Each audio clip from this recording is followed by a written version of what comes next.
Que las armas cedan ante la toga. Marco Tulio Cicerón.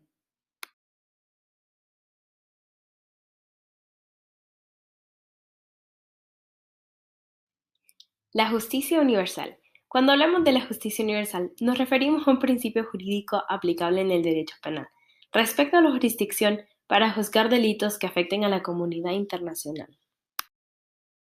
La justicia universal se basa en 3 puntos. Se considera únicamente la naturaleza del crimen y no el lugar donde fue cometido. No se considera la nacionalidad de la víctima. Y por último, no se considera ningún otro vínculo con el Estado que ejerza la jurisdicción. Además de esto, la función principal de la justicia universal es evitar la impunidad de quienes cometan delitos que afectan a bienes jurídicos considerados esenciales para la comunidad internacional. Con la justicia universal viene lo que es el Tribunal Penal Internacional. Este órgano se estableció el 17 de julio de 1998 por el Estatuto de Roma. Con su fundación, se estableció que su única competencia en el ámbito personal es la responsabilidad penal de las personas físicas. Al ser fundado, 120 estados votaron a favor de la constitución del tribunal, entre ellos España. Por otra parte, 7 estados votaron en contra, incluyendo los Estados Unidos de América y China. En cuanto a la función del Tribunal Penal Internacional, nos referimos a que tiene jurisdicción sobre el genocidio, crímenes de lesa humanidad y, por último, crímenes de guerra y agresión. Adicionalmente, el tribunal tiene una jurisdicción únicamente y retroactiva, es decir, nadie será penalmente responsable de conformidad con el presente estatuto por una conducta anterior a su entrada en vigor. Entre las ventajas que tiene la justicia universal se encuentra la facilidad de trámites de identificación, detención, extradición y castigo de los culpables de crímenes de guerra o crímenes de lesa humanidad. Uno de los casos más polémicos tratados en el Tribunal Penal Internacional es el de Tomás Lubanga, líder de la guerrilla congoleña Patriotas Congoleños. Él fue encontrado culpable de crímenes de guerra al enlistar y forzar a menores de edad a la conscripción en el conflicto de la República Democrática de Congo. Tras años de procesos legales, Lubanga finalmente fue sentenciado. Este es uno de los mejores ejemplos de cómo pudo ser ejercida la justicia incluso después de muchos años.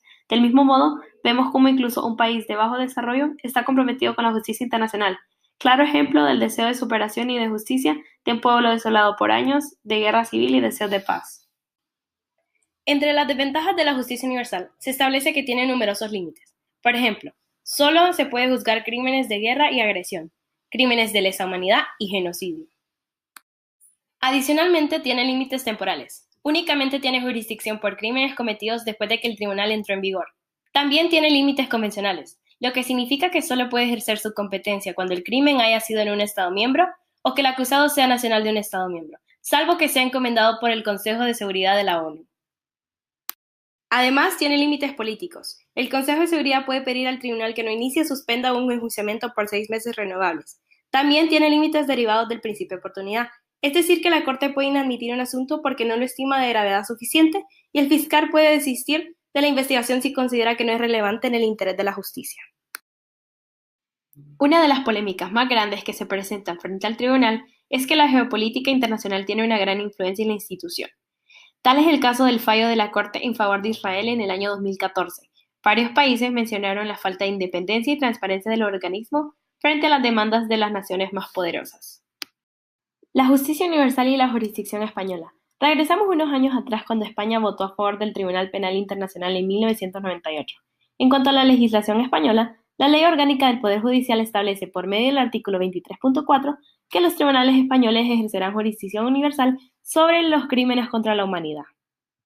El artículo 23.4 establece: igualmente será competente la jurisdicción española para conocer de los hechos cometidos por españoles o extranjeros fuera del territorio nacional, susceptibles de tipificarse según la ley española como alguno de los siguientes delitos: genocidio, lesa humanidad, tortura, delitos de desaparición forzada, piratería, terrorismo o tráfico ilegal de drogas.